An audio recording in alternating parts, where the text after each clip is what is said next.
All right, I can't tell you how many takes I've done of this one. It's November 20th.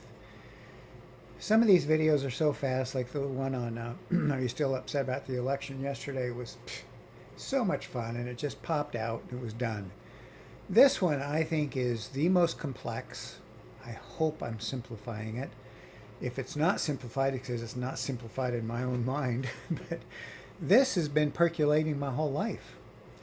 And I think it is perhaps the greatest, if not one of the greatest challenges that we have living in this world. Obviously, spirituality, self realization is a bigger deal, but I'm just talking about the life and livingness.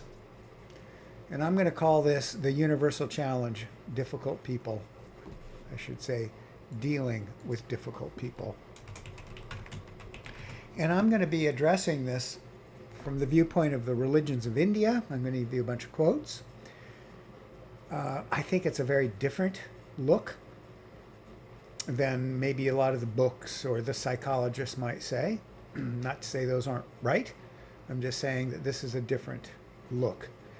Um, Also, as I just said, from something that I've seen over and over again, whether yeah, so let me just say the way I'm going to address it, I'm going to give an introduction to describe it, and then I'm going to give you the quotes, and then I'm going to give the solutions and personalization.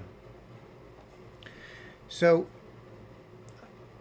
as a management consultant, I saw this time and time again. In fact, even afterwards, when I was retired, people would say, well, what was the number one issue people wanted to address in business? Well, it must have been profitability, right? No, I mean, that was a senior one, but it was almost always, 90% of the time, dealing with difficult people. It was how to handle those HR issues or disagreements. Um, I see that talking to people, once they hear I was a management consultant, they almost always parrot a situation that came up in their business life or their personal life or groups or clubs that they're involved with. Another great place that it comes up all the time is family situations. You know, you hear that, oh, it's family, you need to address this. Yep. And then therein lies how to do, people talk about interventions and how to deal with that difficult family member. It is a huge challenge and something that everybody's going to have to deal with at some time. Now, we have this grand spectrum. One can be way off to the left side and be too aggressive and harmful, or way off to the right side and be too passive, too namby-pamby, too, yeah, not confronting life at all. And therein lies this challenge. And each of these are going to probably be handled differently. I mean, sometimes we have an acute somebody that's generally does great on the job or great in life or family, and then they have a quick acute problem. You're going to address that differently, even if they are being difficult. You're going to deal with that differently than somebody who's a long term, their whole life have been a problem, or maybe a long term alcohol problem or something like that. But there are a couple other things about this that I think make this really, really fascinating. This is my own viewpoint. So the first one is I think there's a huge misinterpretation of the concept of love and compassion. And and let me just describe it. Maybe I just had that confusion. But those two words or ideas are used to make people wrong to justify their own passiveness. Well, you should just love everybody. Well, there are situations in life where being understanding is a good thing, but you're going to have to directly resolve some situations that are difficult. And it kind of reminds me of the 60s and 70s. I mean, you can have an attitude that's very wishy washy and justify it by saying, well, we love everybody as you're stomped on or your business is taken over or whatever it is that happens. And so I think those things need to be sorted out completely. I know that the religions of India have helped tremendously with that. A little bit difference between having compassion and understanding, but also having to address a situation. And that leads then to the second aspect of this, the introduction, is how much we can get confused in this whole spectrum of having to be aggressive to address something, or just confronting it with a little more force than you are used to, but not running away and justifying running away from something that you need to address. And therein, we are made wrong all the time. Oh, you should have done it this way. Oh, you were too aggressive. You're too angry. Or the whole flip side of, why don't you address it? Why don't you confront it? Boy, you're being too weak. I mean, the amount of misinformation in this area is astonishing to me. And I've heard it. I've heard it all. And yeah, and that's going to get into a couple definitions and now I'm going to get into the quotes. And one of the definitions follows 2 videos ago on Maya. Let it go. It is just Maya. And Maya is not just in the definition of the physical world, that we have the spiritual world and then the physical world. As Vivekananda so greatly pointed out, it's also just what I was just describing. It's the trap that we get into, this confusion of there's just yin and yang with everything, and we can't get some kind of a perfect answer, and no matter what we do, we're just spun into this kind of like morass of thickness, and thus is Maya. It's a great descriptions he gave, and so I'm going to use that word at times, and this is a perfect example of we can get spun, just so stuck in this area, and it can trap you for a day or two or a week, or some people it's over and over again, and it's a challenge. And yeah, so there we go. So I'm going to get into some quotes now. First I need to get into one other, the definition. Whoops, wrong one. That's not it. The 3 gunas. This is kind of a study of man, I guess. It's the tendencies and qualities of life. And in the religions of India, they call it sattva, raja, and tamas guna. And sattva would be, as it's described here, the quality of balance, harmony, goodness, purity. It's peaceful, virtuous. But don't think that means weak. It's creative, constructive. You can see all the words there. That's important to get. And then there's that middle one called Raja Guna, and that would be ego, passion, energy, activity, individualizing, self-centeredness. So you can kind of see there's kind of like an allness, a oneness more up here, whereas here there's more of an individualizing, egotistical, self-centered, egoistic, moving dynamic. But if you're active or if you're in sports, you're going to have some of that. And tamas, that lower one, this is really important to get. Quality of imbalance, disorder, chaos, anxiety, impure, destructive, and this word, delusion. Negative, dull or inactive, apathy, inertia, lethargy, violent, vicious. I mean, it's easy to say, well, a beggar in the street is tamas, but yeah, just take a look at those qualities. And this is going to get into the quote that's really important. So Vivekananda had this quote. I'm going to leave the gunas up there. Vivekananda had this quote, and I think it's just masterful.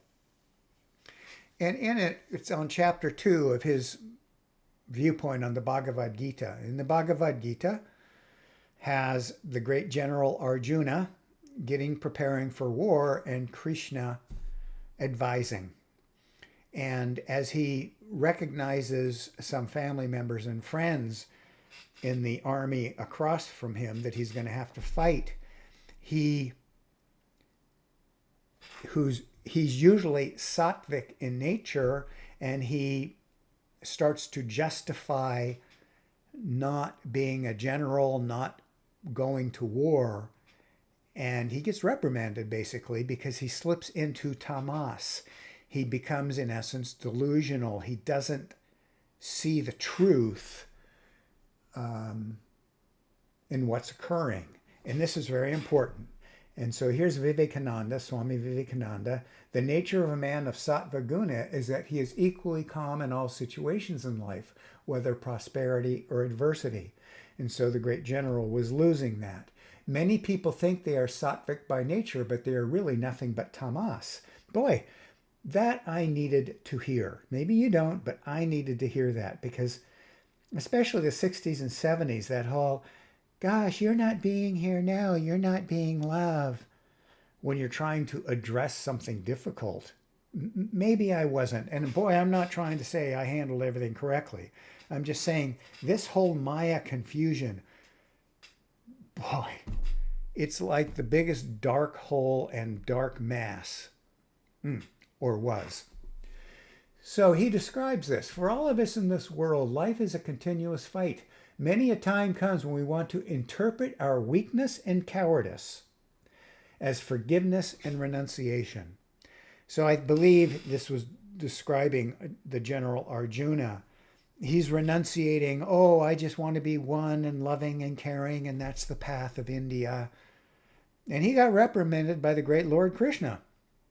This does not befit thee, Krishna said to him. In essence, you were trained to be a general, now go do your job. It says, so we must always be careful about what we really mean when we speak of this non-resistance and ideal love. I'm just going to leave it at that.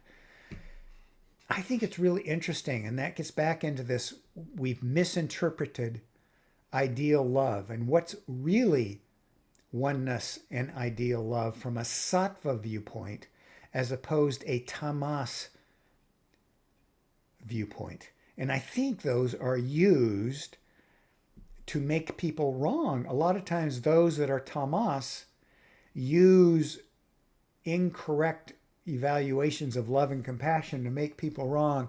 Oh, you're too aggressive. Don't make me do things. I don't want to do anything. You know, whatever those things are, and I'm sure we've seen it all. We might see a person get aggressive, as it says, violent even, as you address them. And I think this right there, those two issues, the gunas and the great Vivekananda, fully gaining realization as to how that applies in life is immensely powerful. So I'm going to take this one off for now. Well, maybe I'll take them both off. And there's some others that talk about other great swamis and gurus that have addressed this problem of this dynamic or harmonic of too aggressive or harmful, but too passive, namby-pamby. And the great Gandhi, let me pull up his. As you all know, I love Gandhi, and I brought him up on my last video, but the second paragraph applies here. He talks about nonviolence does not mean passive.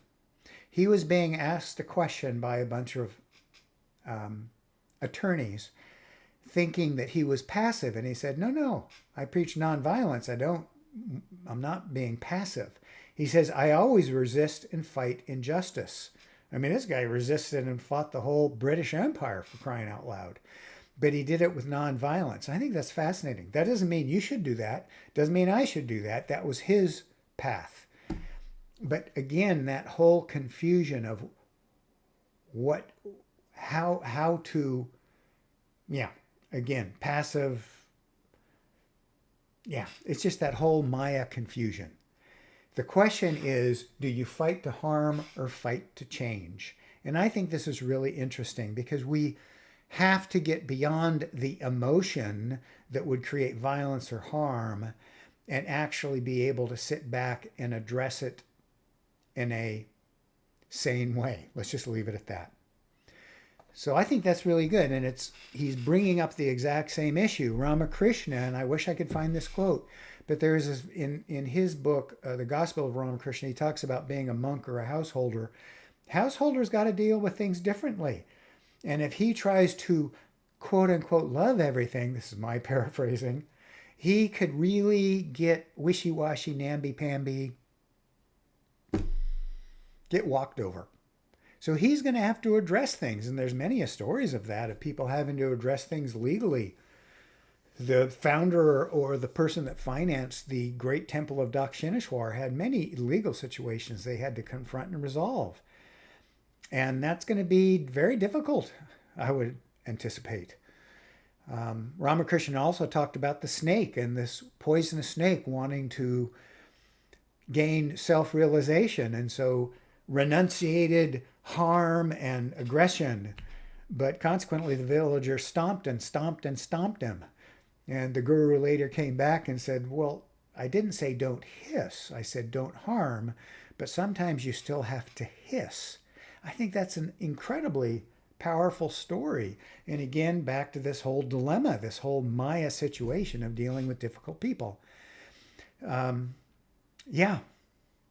And I also want to point out something, and I think this quote is really, I'm not a student of Christianity, but I know I've seen this in the movies. When Lord Jesus was being crucified, and he says something, Father, don't hurt them or don't do anything. They know not what they've done. The quote is, they know not what they've done. It's a very powerful comment. And I've found, let me get rid of this, go back to the gunas, that most of those that are long-term tamas don't know they are. They just justify whatever they're doing.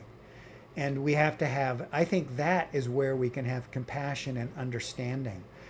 And in the same light, if I try to create full understanding with somebody, it's like, I'm using my fingers, it's kind of like trying to fit a square peg in a round hole. Sometimes you just have to do an intervention, or you just have to take your action, but without harm or aggression or inappropriate emotion.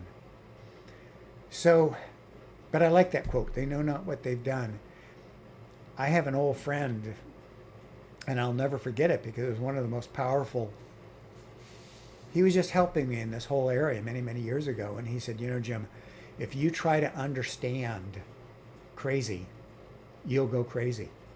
And that's one of the great realizations that I had, which is the next step in this video, is that if you get stuck in tamas, trying to handle tamas, you will become tamas. And that you have to be very careful of.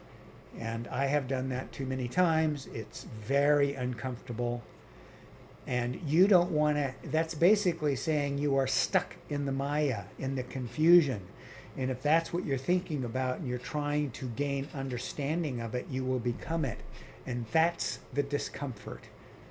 And what will happen then is that you will start to forget, which is one of the purposes of Maya, per my last video in the definition, is that Maya will drag you down and you will start to forget and get covered up of your true spirit, your truth, divinity inside, and you'll almost be unable to see truth. So that's one of the great realizations that I had, was that Maya will trap you. Yep. So do not accept that confusion. Don't accept the make wrong that's in the middle of all that garbage. You just have to take your action and move forward.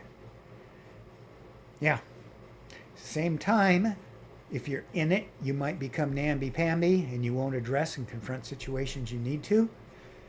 And in the same way, don't blame others. Don't blame yourself. That's a real ugliness, blaming yourself. Because if you're in the middle of it, I find that good people then turn around and start blaming themselves.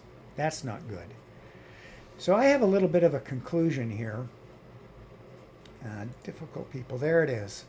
And it follows everything I just mentioned. I have to read it from here now. It's you have to decide what to do. Try to stay exterior from it all. Don't get stuck in the Maya. The reason I have all those quotes is that if you're in the middle of it and spinning like crazy, try to back away, take a walk, so that you can decide what to do. Are you gonna, and totally applicable, walk away. If you're in a bad job situation, you might have to walk away. Are you going to just avoid it and let it go? Because a lot of times, ugly Maya situations will resolve on their own. Um, Let the person handle it on their own. I mean, you could put a lot of little answer it. Sometimes you confront it head on.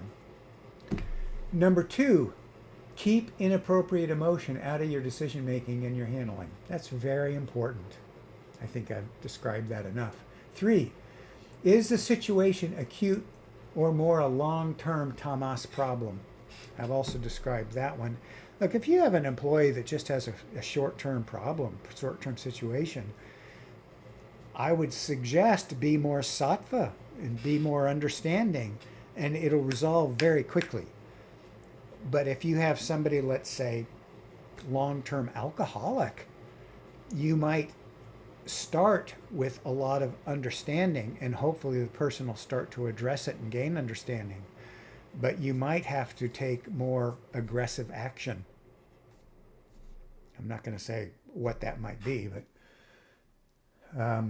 yeah. Clarify for yourself the ideas, concepts of love, compassion, direction, action via your own meditation, your own study. I think that's a very, very powerful, and I'm hoping these quotes will help on that. 5 is needed. Practice or role play your solution. I used to do that a lot. People. It really helps. People get embarrassed to do it. Role play it to yourself. Go on a walk and practice it until you feel this is a good solution. And then do it. Number 6, act to the best of your ability and move forward. But do not blame them or yourself. Take your action. If it didn't work, do it all over again.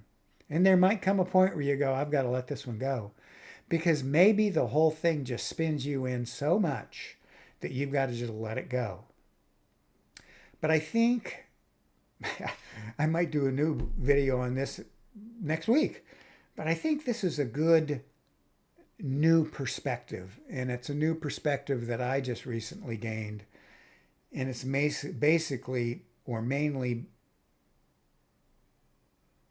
around or utilizing that definition of Maya 2 videos ago. Just Maya, let it go. Sometimes you can't just let it go. You can exteriorize from it, separate out from it, and then address it. But it's that definition of Maya and then Vivekananda. That quote, very powerful. So I hope this helped. It helped me. Sometimes when I put these together, it forces me to, in essence, create a remedy, a solution that even I use. And I think this is a pretty good one. Okay, thanks.